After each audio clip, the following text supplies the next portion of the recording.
One take Tuesday, Tuesday. Hey, welcome back to our One Take Tuesday, episode 2. Deuces. So on this episode, we decided that we were going to cover a topic that we get a lot of questions about, messages on social media. We get a lot of messages asking us that they want to pick our brain, they want to know more about Fulltime, and they want to see if it's something that they can do. So we figured we'd go ahead and give kind of our 2 cents on the video of factors that you need to consider if you are considering this lifestyle from our point of view. Yeah. So to kind of start with, everybody, the biggest part of it that I think is budget. You know, everybody's like, oh, I don't know if I can afford to do this. You know, there's numerous jobs out there where people afford to do it all day long. You know, for us, for instance, I work a month on, month off, and our income allows us to do this and to be able to save some money. We're very fortunate in that, and not everybody has that option, but you also have the people that work on the road. But to start with, when we figured this out, we sat down and said, okay, if we lose Brittany's income, we figured out exactly the number that mine was going to have after everything was said and done, and then we started figuring out what RV parks cost, what we were looking at as far as the camper cost, truck cost, fuel cost, all of that, and we kind of factored in as many things as we could and said, okay, this is what we're looking at per month. And then we did groceries separate and all of that other stuff, because I mean, you have your fixed expenses, and you know, one of the things that's fixed, for instance, is your cell phone bill, you know, insurance, things like that. So we do that a little separate from all of our other expenses, which is something we can make another video on another time if you're interested in how we do that kind of thing. So yeah, the first thing, like you said, that you have to consider is your job and whether your job is feasible with this, or can you get a job that's feasible with this lifestyle. And then budgeting in terms of, there's a lot of questions you have to consider, and we were just talking to somebody actually the other day saying, first you need to figure out what type of camping you want to do. The type of camping you want to do kind of determines everything. Are you wanting to go someplace and spend the season? Are you wanting to travel every 5 days? Are you wanting a school bus? Are you wanting a teardrop? Yeah. And to give you an example, do you want a boondock? Do you like campgrounds? All of these things you have to consider. To give you an example of that, we have a 44-foot fifth wheel. When we call campgrounds, they say we need the biggest sites they have, which is extra money. You know, we pay the premium prices for that sometimes. Other times, granted, we are able to get a little cheaper. We'll do a 30 amp site, even though we use 50 amp and things like that. So we'll freaking the dog out. So we'll cut costs that way, but that's a big thing. And then even boondocking, if you're going to boondock, it still costs you money because you have to be able to have the battery power.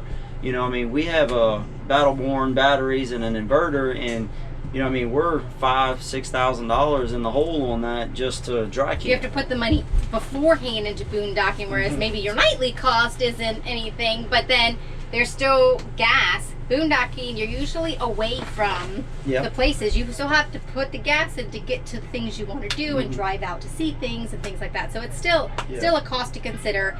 And most of the time you don't know until you actually do it. So we actually didn't build our budget until after our first, like 8 months. We did a couple trial runs. Like, yeah, we had already jumped off the cliff and sold the house. It's kind of too late, but we didn't build our budget until after these trial runs. Yeah, but before we sold the house, we sat down and said, okay, realistically, campgrounds, fuel, you know, I mean, the whole 9 yards, and we figured it up based off of what we were actually spending as well. So when we were living in a house, we would spend $700 a month in food.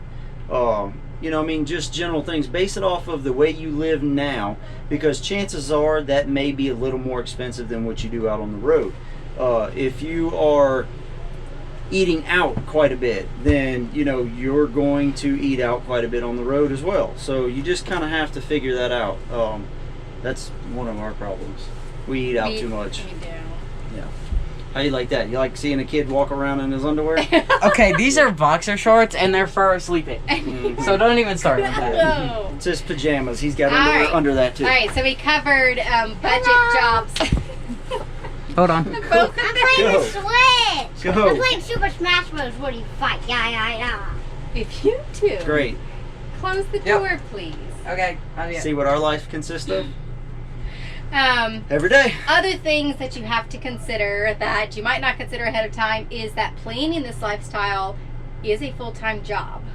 I didn't think about that before, and most people are like, oh, we're just kind of like willy-nilly, which you can be depending on your rig. Our rig, you cannot be. Our situation with monthly stays and things like that, depending on the areas and the seasons. So planning is a huge thing.